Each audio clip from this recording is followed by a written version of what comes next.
ठीक है। तो आज का हमारा टॉपिक है जननी सुरक्षा योजना या कह सकते हैं जेएसवाई। क्लास शुरू करने से पहले मैं आपको बता दूं कुछ भी लिखने की ज़रूरत नहीं है। क्लास के नोट्स आपको डिस्क्रिप्शन बॉक्स में दे दिए जाएंगे, वहां से आप डायरेक्ट डाउनलोड कर सकते हैं। तो शुरू करते हैं हमारा अगला टॉपिक, दैट इज जेएसवाई या जननी सुरक्षा योजना। ठीक। तो पहला सवाल तो ये आएगा, भैया कौन से चैप्टर में रखोगे इसको? तो ज़्यादातर किताबों में आप देखोगे तो जो जननी सुरक्षा योजना या जेएसवाई है, ये आपको नेशनल हेल्थ प्रोग्राम्स के अंदर मिल जाएगा। मगर अगर आप मुझसे पूछो कि मैं कैसे पढ़ना अच्छा मुझे पसंद है, तो मैं इसको प्रेफ़र करता हूँ preventive medicine in obstetric paediatrics and geriatrics वाला जो चैप्टर है ना, उसके साथ। क्योंकि यार देखो, तुमने एएनसी पढ़ा, वहाँ वहाँ तुमने पीएनसी पढ़ा, वहाँ पे ऑब्स्टेट्रिक केयर से रिलेटेड सारी चीज़ें पढ़ी, मैटरनल मोर्टेलिटी रेशियो पढ़ा, इन्फेंट मोर्टेलिटी पढ़ा। तो ना उसके जस्ट बाद मैं प्रेफ़र करता हूँ कि भाई ये जो जेएसवाई है, उसके बाद जननी शिशु सुरक्षा कार्यक्रम है, राष्ट्रीय किशोर स्वास्थ्य कार्यक्रम है, नवजात शिशु सुरक्षा कार्यक्रम है, आरबीएसके है, ये सब कुछ उसके साथ पढ़ लो। इससे 2 फ़ायदे होते हैं। पहला तो आपको लाइन से सारी चीज़ें याद रहती हैं। दूसरा, सब सारे प्रोग्राम्स जब एक साथ पढ़ो ना, तो एकदम हौच-पौच खिचड़ी होके सब भूल जाते हैं। तो आई ऑलवेज़ प्रेफ़र कि भाई अगर कोई डिज़ीज़ पढ़ रहा हूँ, तो मैं अगर टीबी पढ़ा तो एनटीईपी उसके साथ पढ़ लूँ। अगर मैं मेंटल हेल्थ पढ़ रहा हूँ, तो नेशनल मेंटल हेल्थ प्रोग्राम उसके साथ पढ़ लूँ। मैं विटामिन ए डेफ़िशिएंसी पढ़ रहा हूँ न्यूट्रिशन में, तो उससे रिलेटेड प्रोग्राम वहाँ पढ़ लूँ। आयोडीन डेफ़िशिएंसी डिसऑर्डर्स पढ़ रहा हूँ, तो वहाँ प्रोग्राम पढ़ लूँ। इस तरह से आई प्रेफ़र।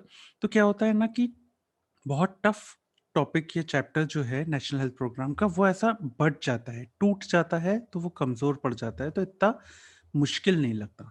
तो इसीलिए आई प्रेफ़र कि मैं इसको यहाँ पे पढूँ, फिर बाकी आपकी श्रद्धा पे निर्भर करता है, आपको जहाँ पढ़ना हो। मतलब अपना इससे है कि आना चाहिए पढ़ते, और जेएसवाई अगर आ जाए तो वो लिखते आना चाहिए। ठीक? तो चलो, इतनी बकर के बाद शुरू करते हैं जननी सुरक्षा योजना या जेएसवाई। अब यार, जननी का मतलब क्या होता है? जननी का मतलब होता है माँ, माता। तो उनकी सुरक्षा करना, तो दैट इज़ जननी सुरक्षा योजना। अब ना पहले एक स्कीम चलती थी, नेशनल मैटरनिटी बेनिफिट स्कीम, तो उसी को मॉडिफाई किया गया और फिर नाम दिया गया जननी सुरक्षा योजना 2005 में। तो जननी सुरक्षा योजना जो हमने बनाई, इसका मुख्य उद्देश्य क्या था? उसके नाम में ही अर्थ छुपा है, जननी की सुरक्षा करना। तो किससे सुरक्षा? तो मैटरनल मोर्टेलिटी को कम करना, साथ में इन्फैंट मोर्टेलिटी को भी कम करना, और इंस्टीट्यूशनल डिलीवरी को एनकरेज करना। मैटरनल मोर्टेलिटी को कम करना का मतलब क्या है कि भैया मैटरनल मोर्टेलिटी, हमने मैटरनल मोर्टेलिटी रेशियो पढ़ा था, उसका वीडियो हम डाल चुके हैं। उसमें हमने डेफिनेशन ऑफ मैटरनल मोर्टेलिटी पढ़ी थी, मैटरनल डेथ पढ़ी थी। उसके तहत क्या कहा था कि भैया प्रेगनेंसी के दौरान या डिलीवरी के दौरान या डिलीवरी के बाद प्यूबरल पीरियड में उसके कॉम्प्लिकेशंस की वजह से अगर कोई मौत हो जाती है, या प्रेगनेंसी के दौरान कोई कॉम्प्लिकेशन की वजह से मौत हो जाती है, या डिलीवरी कराते समय मौत हो जाती है, तब उसको मैटरनल डेथ कहते हैं। इन्फेंट मोर्टेलिटी में भी हमने पढ़ा था कि भैया 1 साल से कम उम्र का अगर बच्चा है और उसकी मृत्यु हो जाती है, तो उसको इन्फेंट मोर्टेलिटी कहते हैं। तो इन दोनों चीज़ों को, प्रेग्नेंट लेडी की मृत्यु को कम करना, 1 साल से कम उम्र के बच्चों की मृत्यु को कम करना, और ये सब कैसे कर सकते हैं? ये सब करने के लिए सबसे अच्छी चीज़ है कि भैया इंस्टीट्यूशनल डिलीवरी कराओ, यानी कि अस्पताल में डिलीवरी कराओ, इस चीज़ को एनकरेज कराना। ठीक? तो ये मुख्य उद्देश्य था हमारी जननी सुरक्षा योजना का। अब इसके सेलिएंट फीचर्स क्या हैं? सबसे पहली चीज़ तो भाई साहब, 100% सेंट्रली स्पॉन्सर्ड है। सेंट्रली स्पॉन्सर्ड है तो भैया पैसे की कमी नहीं होने वाली, टाइम पे पैसा आने वाला है। ठीक? उसके बाद एनआरएचएम के तहत इसको हमने इंटीग्रेट किया है। पहली चीज़ इसमें क्या देते हैं हम? कैश असिस्टेंस देते हैं, बहुत इंपॉर्टेंट है भैया। क्या होता है ना कि जब आप इंसेंटिव्स देते हो ना, तो लोग बढ़ चढ़ के उस चीज़ में हिस्सा लेते हैं। तो आपने क्या किया, आपने माता माँओं और आशा कार्यकर्ता दोनों से कहा कि भैया, आशा से कहा कि अगर इसकी समय पे रजिस्ट्री करा लोगे प्रेग्नेंट लेडी की, और उसको लेके इंस्टीट्यूशनल डिलीवरी कराओगे, तो हम तुमको पैसे देंगे, और माँ से भी कहा कि अगर आप होम डिलीवरी की जगह इंस्टीट्यूशनल डिलीवरी कराओगे तो हम आपको कैश असिस्टेंस या पैसे देंगे। इन सब के साथ-साथ कैश के साथ-साथ आपको पूरी इंस्टीट्यूशनल केयर यानी कि अस्पताल में मिलने वाली सारी सुविधाएँ दी जाएँगी। एंटीनेटल पीरियड के दौरान यानी जब प्रेग्नेंट है, डिलीवरी के दौरान, जब बच्चा पैदा हो रहा है और पोस्टपार्टम केयर भी कि बच्चा पैदा होने के बाद भी सारी सर्विसेज़ आपको फ्री ऑफ कॉस्ट दी जाएँगी। तो ये सारी चीज़ें भी जननी सुरक्षा योजना के तहत किया गया। तो मुख्य 2 चीज़ क्या याद रखनी है? पहला कैश असिस्टेंस दिया गया और दूसरा इंस्टीट्यूशनल केयर दी गई। कैश असिस्टेंस किसको दिया गया? माँ और आशा दोनों को। अब सवाल ये आता है आशा को क्यों दिया? तो ना आशा को इसलिए दिया कि आशा ही वो होती है, ग्रास रूट लेवल वर्कर है आशा। तो आशा गाँव में घूम-घूम के पता करती है, अच्छा ये लेडी प्रेग्नेंट है। फिर उस लेडी को एनकरेज करती है कि चलो, चलो, चलो, चलो एएनसी को रजिस्टर करो। रजिस्टर हो जाती है जब एंटीनेटल केयर के लिए, तो सारी की सारी एएनसी के दौरान आशा साथ में रहती है, समय-समय पे उसकी एएनसी विज़िट्स कराती है और जब डिलीवरी कराने का टाइम आता है, तो उसको अस्पताल लेके आती है और वहाँ डिलीवरी करवाती है एएनएम और डॉक्टर्स के द्वारा। तो आशा ने भी तो पूरी मेहनत की है, तो आशा को एनकरेज करने के लिए भी हमने उसको पैसे दिए और माँ को एनकरेज करने के लिए माँ को भी पैसे दिए। अब सवाल ये उठता है कितने पैसे दिए? अब कितने पैसे दिए ना, उसके लिए हमने क्या किया कि देश को 2 भागों में विभाजित किया। पहला, ऐसी स्टेट्स देश के अंदर जो स्टेट्स हैं या प्रदेश हैं, ऐसी स्टेट्स या प्रदेश जो लो परफॉर्मिंग हैं और ऐसे स्टेट जो हाई परफॉर्मिंग है। अब ये लो परफॉर्मिंग और हाई परफॉर्मिंग क्या है? भाई देखो, लो परफॉर्मेंस कब कहेंगे? लो परफॉर्मेंस कहेंगे कि भैया अगर ऐसी स्टेट जहाँ पे एमएमआर वगैरह बहुत ज़्यादा है, आईएमआर वगैरह बहुत ज़्यादा है, इंस्टीट्यूशनल डिलीवरी का परसेंटेज बहुत कम है और एंटीनेटल एएनसी रजिस्ट्रेशन भी बहुत कम है, तो ये क्या है? यहाँ पे बच्चों की मौतें भी बहुत ज़्यादा हो रही हैं, प्रेग्नेंट लेडीज़ की मौतें भी बहुत ज़्यादा हो रही हैं, इंस्टीट्यूशनल डिलीवरी भी कम हो रही हैं, एंटीनेटल रजिस्ट्रेशन भी बहुत कम हो रहे हैं, तो ये ना परफॉर्मेंस उतना अच्छा नहीं दे पा रहे हैं माँ को बचाने के लिए। तो ये हो गई लो परफॉर्मिंग स्टेट। इसके ठीक विपरीत हाई परफॉर्मिंग स्टेट हैं, जहाँ पे एमएमआर भी अच्छा खासा कम कर दिया है आपने, आईएमआर भी कम कर दिया है। उसके अलावा इंस्टीट्यूशनल डिलीवरी का परसेंटेज भी अच्छा है, एएनसी रजिस्ट्रेशन का परसेंटेज भी अच्छा है। तो मतलब वो अपना परफॉर्मेंस अच्छा रख रही हैं मैटरनल मोर्टेलिटी को रोकने के लिए, इन्फेंट मोर्टेलिटी को रोकने के लिए। That's why they are high performing state. तो पहली चीज़ तो हमने देश में जो स्टेट्स हैं उनको 2 भागों में किया, लो परफॉर्मिंग और हाई परफॉर्मिंग स्टेट। अब देश के बाद प्रदेश के बाद आ जाते हैं जिले में या शहर में या डिस्ट्रिक्ट में। तो डिस्ट्रिक्ट को भी हमने 2 भागों में विभाजित किया। या तो वो जो लेडी है वो ग्रामीण क्षेत्र में रहती होगी यानी गाँव में या रूरल एरिया में या फिर वो जो लेडी है वो शहरी क्षेत्र में रहती होगी यानी कि अर्बन एरिया में, ठीक? तो इसके बेसिस पे हम डिसाइड करेंगे कि भैया कितना पैसा देना है, समझ गए? तो सबसे पहले आते हैं, अगर वो जो लेडी है, जो प्रेग्नेंट लेडी है जिसकी डिलीवरी कराई गई है इंस्टीट्यूशनल डिलीवरी, वो लो परफॉर्मिंग स्टेट से आती है और ग्रामीण यानी कि रूरल एरिया से आती है, तो माँ को ₹1400 मिलेंगे 1400 और आशा कार्यकर्ता को ₹600 मिलेंगे। वहीं अगर यही लेडी जो लो परफॉर्मिंग स्टेट की थी, ये शहरी क्षेत्र की होती अगर लो परफॉर्मिंग स्टेट में, तो माँ को ₹1000 मिलते और आशा को ₹400 मिलते। ठीक है? तो that is low performing state में, रूरल और अर्बन एरिया में। ऐसे ही अगर हाई परफॉर्मेंस स्टेट है, तो अगर रूरल एरिया है, तो वहाँ माँ को ₹700 मिलेंगे, आशा को वही जो लो परफॉर्मिंग स्टेट में मिलते थे रूरल एरिया में, वही हाई परफॉर्मिंग में भी मिलेंगे ₹600 और अगर शहरी क्षेत्र है, तो शहरी क्षेत्र में माँ को ₹600 मिलेंगे और आशा को वही जैसा लो परफॉर्मिंग में लेते वैसे हाई में मिलेंगे 400। समझ गए? तो इसके बेसिस पे आपको याद रखना है। याद कैसे करेंगे? तो देखो, पहली चीज़ क्या याद रखनी है इसमें कि चाहे लो परफॉर्मिंग स्टेट हो, चाहे हाई परफॉर्मिंग स्टेट हो, आशा को ग्रामीण क्षेत्र में ₹600 मिलेंगे और आशा को अर्बन क्षेत्र में ₹400 मिलेंगे।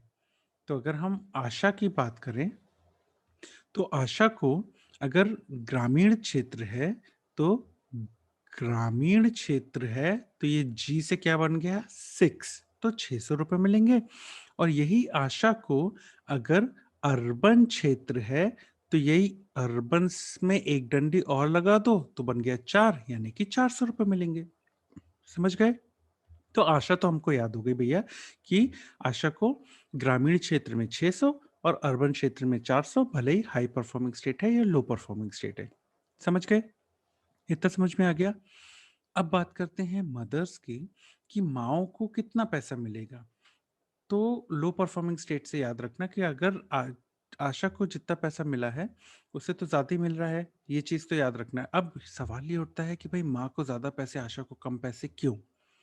पहली चीज़ तो भैया माँ को एनकरेज करना है हमको, हमारा मेन टारगेट तो माँ ही है ना कि इंस्टीट्यूशनल डिलीवरी कराओ, तो माँ को तो ज़्यादा पैसे देने हैं। सेकंड चीज़ इज़ कि आशा को ना और भी इंसेंटिव्स मिलते हैं। आशा ने जब रजिस्ट्रेशन कराया था मदर का, तब भी उसको पैसे मिले थे। आशा ने जब उसको एंटीनेटल विज़िट्स कराई, उनके भी पैसे मिलते हैं। पोस्टनेटल विज़िट्स करने के भी पैसे मिलते हैं। इनफैक्ट बच्चे का जब पूरा इम्यूनाइज़ेशन हो जाता है, फुल्ली इम्यूनाइज़ हो जाता है, तब भी पैसे मिलते हैं। तो आशा को मिल रहे हैं, अलग से भी मिलते हैं। मगर यहाँ हमारा मेन जो टारगेट है वो माँ है। ठीक? अब कितने पैसे मिलेंगे माँ को, कितने पैसे मिलेंगे अर्बन एरिया में, रूरल एरिया में, लो में और हाई में, परफॉर्मिंग स्टेट में। तो माँ की अगर बात करें तो लो परफॉर्मिंग स्टेट जो है, लो परफॉर्मिंग स्टेट में बट ऑब्वियसली ज़्यादा पैसे देने हैं, तो 1400 रुपए देंगे माँ को, और हाई परफॉर्मिंग स्टेट में 700 रुपए हैं, ठीक है? और वहीं अगर तुम अर्बन एरिया में आ जाओ तो लो परफॉर्मिंग स्टेट जो है वहाँ 1000 रुपए हैं और हाई परफॉर्मिंग स्टेट में 600 हैं। तो लगभग अगर तुमको दिख रहा है तो लगभग दुगना है। हाई परफॉर्मिंग में 700 दिए थे तो इसका ठीक दुगना 1400 दिए लो परफॉर्मिंग स्टेट में, और अर्बन में 600 दिए थे तो इसका लगभग दुगना 1200 की जगह 1000 दिए, दैट इज अर्बन एरिया में। तो ऐसे याद कर सकते हो कि भैया हाई परफॉर्मिंग स्टेट में 700 थे तो उसका दुगना दे दिया, और 600 थे तो उसका लगभग दुगना है। ठीक है? या फिर ऐसे भी याद कर सकते हो कि भैया 1400 थे तो 1400 का आधा दे दिया हाई परफॉर्मिंग स्टेट में 700, और 1000 का लगभग आधा दे दिया 600 हाई परफॉर्मिंग स्टेट में। अब एक और सवाल आता है आपके ज़हन में कि ये डिफरेंस क्यों है पैसे का, हाई परफॉर्मिंग और लो परफॉर्मिंग स्टेट में? देखो, अगर तुम गाड़ी सर्विसिंग के लिए ले जा रहे हो या तुम घर में कोई चीज़ पे पैसे खर्च करना चाहते हो, तो जिस चीज़ की बुरी कंडीशन है, उस पे ज़्यादा पैसे खर्च करके उसको ज़्यादा बेहतर बनाने की कोशिश करोगे, एज़ कम्पेयर टू जो ठीक-ठाक चल रही है, उस पे थोड़ा कम पैसा लगाओगे, क्योंकि पैसा तुम्हारे पास लिमिटेड है। तो वही चीज़ यहाँ पे है कि भैया, जहाँ पे बहुत ही बुरी कंडीशंस है, वहाँ पे ज़्यादा एनकरेज करने की ज़रूरत है, तो वहाँ पे ज़्यादा पैसे दिए। जहाँ पे वैसे भी ठीक-ठाक चल रही है सब चीज़ें, तो ऐसा थोड़ी है कि वहाँ बिल्कुल नहीं देंगे, तो इसीलिए वहाँ पे कम पैसे दिए। समझ गए? तो इस ये भी आपके ज़हन में सवाल आता है कि भैया ज़्यादा पैसे क्यों और कम पैसे क्यों? तो वो इसलिए। Got it? तो ऐसे आप याद कर सकते हो कि भैया मदर को लो परफॉर्मिंग स्टेट और हाई परफॉर्मिंग स्टेट में कितने दिए जाते हैं, रूरल में कितने, अर्बन में कितने। ठीक? तो कैसे याद किया हमने कि भैया लो परफॉर्मिंग स्टेट को याद कर लो कि भैया 1400 मिल रहे थे लो परफॉर्मिंग में, तो उसका जस्ट आधा कर दो, 700 मिलेंगे हाई परफॉर्मिंग स्टेट में, और उसका अगर लो परफॉर्मिंग स्टेट में अर्बन एरिया में 1000 मिल रहे थे, तो हाई परफॉर्मिंग स्टेट में उसका लगभग आधा, मतलब एक्चुअली इसका 500 होना चाहिए था लेकिन 600 हो गया, तो 600 रुपए मिलेंगे हाई परफॉर्मिंग स्टेट में अगर अर्बन एरिया है तो। ठीक? तो ऐसे भी आप याद कर सकते हो कि लो परफॉर्मिंग स्टेट और हाई परफॉर्मिंग स्टेट में मदर को कितना मिलेगा। ये तो देखो याद करना पड़ेगा, क्योंकि बार-बार याद करते-करते, इसलिए मैं जब भी टेबल आती है ना उसको टुकड़ों में कोशिश करता हूँ। जैसे मैंने आशा को याद कर लिया कि आशा को 600 और 400 रुपए। अब वही है कि दोनों में ही सेम है, लो में भी और हाई में भी, बस रूरल और अर्बन में आपको याद करना है, तो आपने ग्रामीण से 6 कर लिया और अर्बन से 4 कर लिया। मदर में जितना मैं को वो कर पाया कोरिलेट कि भाई लगभग आधा, इधर तो पूरा आधा है और यहाँ लगभग आधा है। तो ऐसे भी आप याद कर सकते हो। बार-बार, बार-बार, बार-बार याद करोगे तो याद हो जाएगा। ठीक? और याद रखना, इस पे एमसीक्यू बहुत आते हैं, इसलिए याद रखना। तो ये तो हो गया कि भाई कितना पैसा मिलेगा मदर को और आशा कार्यकर्ता को। आशा का फुल फॉर्म तो याद है ना, हमने हेल्थ केयर डिलीवरी में पढ़ा था, health care of the community वाले चैप्टर में आशा पढ़ा था, एक्रीडेटेड सोशल हेल्थ एक्टिविस्ट। ये नाम याद रखना क्योंकि ये वाइवा में पूछते हैं। ठीक। अब होता है कि हमने ये तो देख लिया कि कितना पैसा मिलेगा, कौन से एरिया में रहने वाले को कितना मिलेगा, मगर कब मिलेगा? ये भी तो एक सवाल है कि कब मिलेगा? हर किसी को थोड़ी दे देंगे पैसे। तो पहली चीज़, जो एलिजिबिलिटी क्राइटेरिया क्या है माँ और आशा का, मुख्यतः माँ का ही रहता है। तो माँ को एज अगर माँ की 20 साल से ऊपर है तभी पैसा मिलेगा। क्यों? क्योंकि भैया हम इसमें इनकरेज कर रहे हैं कि कम उम्र में लेडी को प्रेग्नेंट नहीं होना है। तो 20 साल से ज़्यादा उम्र होनी चाहिए तभी पैसा मिलेगा जेएसवाई के तहत। सेकंड बहुत इंपॉर्टेंट चीज़, 2 से ज़्यादा बच्चे नहीं होने चाहिए। इनफैक्ट अभी पॉपुलेशन कंट्रोल के लिए चल ही रहा है कि 2 बच्चों से ज़्यादा अगर होगी तो सरकारी नौकरी में प्रॉब्लम है, ये वो बहुत चल रहा है।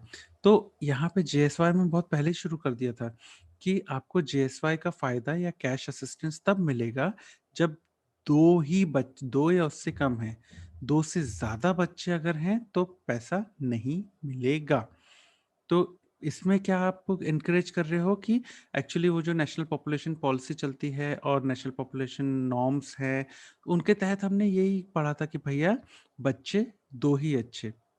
तो 2 से अगर ज़्यादा है तो पैसा नहीं मिलेगा। अगर ये तीसरा बच्चा है तो यहाँ लाइव चिल्ड्रन लिखा है, याद रखना।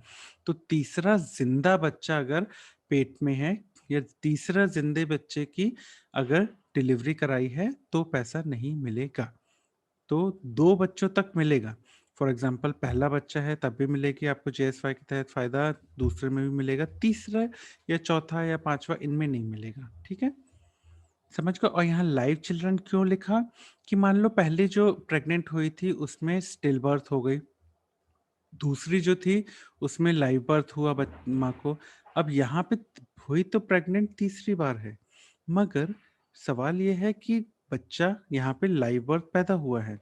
तो लाइव बर्थ पैदा हुआ है तो जिंदा बच्चे उसके कितने हुए? एक जिंदा बच्चा, और ये दूसरा ही है, तो यहाँ पे उसको पैसा मिलेगा। ठीक है? ऐसे ही एक और सिनारियो कभी कभी रख देते हैं कि भैया पहली जो थी वो लाइव बर्थ थी, फिर दूसरे में स्टिल बर्थ हो गई, तीसरे में स्टिल बर्थ हो गई, अभी जो चौथा है वहां पे लाइव बर्थ हुई है। तो आप ऐसे देखोगे तो भैया ये तो चौथी बार प्रेग्नेंट हुई है, मगर अगर आप देखो जिंदा बच्चे कितने हैं तो ये भी मरा हुआ पैदा हुआ था, ये भी मरा हुआ पैदा हुआ था, तो एक्चुअली ये दूसरा ही जिंदा बच्चा है, तो भी इसको पैसा मिलेगा। समझ गए? तो ऐसे याद रखना क्योंकि एलिजिबिलिटी क्राइटेरिया पे भी आपको एमसीक्यू आते हैं। अब और भी चीज़ें हैं एलिजिबिलिटी क्राइटेरिया में। लो परफॉर्मिंग स्टेट और हाई परफॉर्मिंग स्टेट जो हैं, उसमें भी कुछ और एलिजिबिलिटी क्राइटेरिया है। पहला एलिजिबिलिटी क्राइटेरिया कि भैया लो परफॉर्मिंग स्टेट जो है उसमें सभी वुमेन, इर्रिस्पेक्टिव कि बिलो पॉवर्टी लाइन है कि नहीं, सभी वुमेन जिन्होंने इंस्टीट्यूशनल डिलीवरी कराई है, ये हम सरकारी अस्पतालों की बात कर रहे हैं ना, तो क्योंकि सरकारी स्कीम है, तो लो परफॉर्मिंग स्टेट में सभी वुमेन्स जिन्होंने इंस्टीट्यूशनल डिलीवरी या अस्पताल में डिलीवरी कराई है, इर्रिस्पेक्टिव कि वो बिलो पॉवर्टी लाइन के नीचे आती हैं या नहीं, उनको जीएसवाई के तहत पैसा मिलेगा। मगर वहीं अगर हाई परफॉर्मिंग स्टेट है तो सिर्फ उन्हीं वुमेन को जो बिलो पॉवर्टी लाइन वाली हैं उनको, और उन्होंने इंस्टीट्यूशनल डिलीवरी कराई है, उनको ही पैसा मिलेगा। बिलो पॉवर्टी लाइन के ऊपर वाले जो हैं उनको पैसा हाई परफॉर्मिंग स्टेट्स में नहीं दिया जाएगा। ठीक? क्योंकि वैसे ही सब कुछ ठीक चल रहा है, और भाई तुम बीपीएल के नीचे वाले भी नहीं हो तो थोड़ा खर्चा तो तुम भी कर सकते हो यार। तो गरीबों को जो जो पैसा वहन नहीं कर सकते उनको पैसा दे दें। वो तो ऐसी सोच रही होगी सरकार की। ठीक है? तो समझ गए एलिजिबिलिटी क्राइटेरिया में लो परफॉर्मिंग स्टेट है तो सभी वुमेन इर्रिस्पेक्टिव कि वो बीपीएल के नीचे हैं कि नहीं, सभी, बस क्राइटेरिया ये कहता है लो परफॉर्मिंग स्टेट में कि इंस्टीट्यूशनल डिलीवरी कराई है, पैसा ले लो। हाई परफॉर्मिंग स्टेट है तो भैया इंस्टीट्यूशनल डिलीवरी कराई है, मगर अगर तुम बीपीएल के नीचे वाले हो तब भी पैसा मिलेगा, बीपीएल के ऊपर वाले हो तो पैसा नहीं मिलेगा। ठीक, तो ये तो हो गया मदर की बात। आशा की अगर बात करें तो आशा को पैसा कब मिलेगा? आशा को पैसा मिलता है जब डिलीवरी हो गई, माँ घर आ गई, या पोस्टनेटल विजिट अगर आशा ने माँ की कर ली है और उसके अलावा बच्चा जो पैदा हुआ है या बच्ची जो पैदा हुई है, उसको बीसीजी का टीका लग गया है, उसके बाद ही उसको पैसा मिलेगा। ऐसा क्यों? क्योंकि ना आशा की ज़िम्मेदारी जो है सिर्फ़ इतनी नहीं है कि भैया एंटीनेटल केयर दी, डिलीवरी कराई, हो गया काम। नहीं भाई साहब, उसको पोस्टनेटल केयर पे भी ध्यान देना है। इनफैक्ट माँ ही नहीं, अब तो बच्चा भी उसकी ज़िम्मेदारी है। तो बच्चे का टीकाकरण या कहना चाहिए पूरा का पूरा इम्यूनाइज़ेशन पे भी उसको नज़र रखनी पड़ेगी।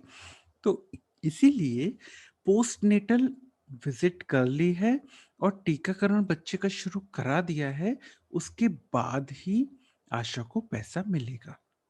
समझ गए? तो ये हो गया आशा।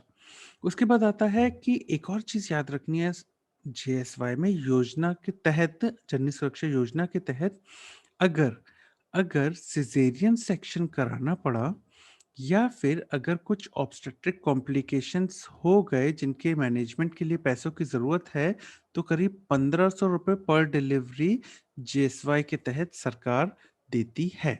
इसको भी याद रखना कि इन केस अगर सिज़ेरियन सेक्शन भी कराना पड़ जाए, इन केस अगर ऑब्स्टेट्रिक कॉम्प्लिकेशंस के मैनेजमेंट के लिए पैसों की ज़रूरत है, तो उसके लिए भी सरकार ₹1500 पर डिलीवरी की सब्सिडाइज़ करती है। ठीक है? तो ये भी याद रखना, ये भी एक इम्पोर्टेंट पॉइंट है। ठीक, तो भाई इतनी चीज़ें तो एटलीस्ट आपको जेएसवाई के तहत पता होनी चाहिए। अगर मैं बात करूँ सवाल की, तो थ्योरी एग्ज़ाम में तो जेएसवाई पूछा जाता है, इम्पोर्टेंट क्वेश्चन है, शॉर्ट नोट जेएसवाई पे आता है। वाइवा के लिए बहुत इम्पोर्टेंट है, इसका कैश बेनिफिट्स कितना होता है, ठीक? और लोगो, अगर स्पोर्ट्स में आपको लोगो रख दिया गया, तो आपको थोड़ा-सा समझते आना चाहिए, ठीक? तो ये लोगो याद रखना जेएसवाई का, इस तरह का लोगो आपको ज़्यादातर जगह मिल जाएगा, तो जेएसवाई के लिए ये लोगो याद रखना, ठीक? अब अगर मैं बात करूँ वाइवा की, तो पहला वाइवा का क्वेश्चन कि भैया जेएसवाई किसकी जगह आया? नेशनल मैटरनिटी बेनिफिट स्कीम के तहत। वाइवा का अगला क्वेश्चन कि भैया क्या-क्या चीज़ें इसमें की जाती हैं? तो 2 चीज़ें, कैश असिस्टेंस और इंस्टीट्यूशनल डिलीवरी, ये वाइवा का क्वेश्चन। वाइवा के लिए बहुत इंपॉर्टेंट क्वेश्चन कि वो बोल देते हैं, ठीक है भैया ये बता दो पैसा किसको कितना कहाँ मिलेगा? और एक इंपॉर्टेंट क्वेश्चन है एलिजिबिलिटी क्राइटेरिया, समझा दो कि भैया एलिजिबिलिटी क्राइटेरिया क्या है जननी सुरक्षा योजना का? तो ये समझाते आना चाहिए। अगर मैं बात करूँ एमसीक्यूज़ की, तो जितने भी अंडरलाइन पार्ट आपको मिलेंगे नोट्स और स्लाइड में, वो सभी ऐसे सवाल हैं जिन पे एमसीक्यू बना है या बन सकता है। तो पहला एक एमसीक्यू मुझे ये मिला था कि भाई नेशनल मैटरनिटी बेनिफिट स्कीम की जगह पे जेएसवाई। दूसरा एमसीक्यू जो है वो इस पे बन सकता है कि भाई सेंट्रली स्पॉन्सर्ड है। इस पे तो एमसीक्यू आपको कई बार आता है कि कैश असिस्टेंस जननी सुरक्षा योजना में दिया जाता है और माँ और बच्चे दोनों को दिया जाता है। अब ना कितना पैसा देंगे, कहाँ पे देंगे, ये तो भैया एमसीक्यू पूछा ही जाता है। आपको एक सिनेरियो दे दिया जाएगा कि भई लो परफॉर्मिंग स्टेट है, शहर में रहती है तो और इतनी उम्र है उसकी और इतने ज़िंदा बच्चे हैं, उस पे एमसीक्यू कि कितना पैसा फिर इसको मिलेगा, पैसा मिलेगा कि नहीं मिलेगा। तो एलिजिबिलिटी क्राइटेरिया का वो अपन ने सिनेरियो समझा था, इतने ज़िंदा बच्चे, इतने मरे हुए बच्चे, उसके बेसिस पे एमसीक्यू बन जाता है। उसके बाद लो परफॉर्मिंग और हाई परफॉर्मिंग स्टेट के ऊपर भी एलिजिबिलिटी क्राइटेरिया में एमसीक्यू बन सकता है कि भैया लो परफॉर्मिंग में इंस्टीट्यूशनल डिलीवरी कराई, जितनों ने कराई सरकारी अस्पताल में सबको पैसा दो, जबकि हाई परफॉर्मिंग में अगर बीपीएल के नीचे हो तब पैसा दो। ठीक? तो भाई साहब इतनी चीज़ें हैं जो आपको जननी सुरक्षा योजना या कहें जेएसवाई में पता ही होनी चाहिए। Thank you.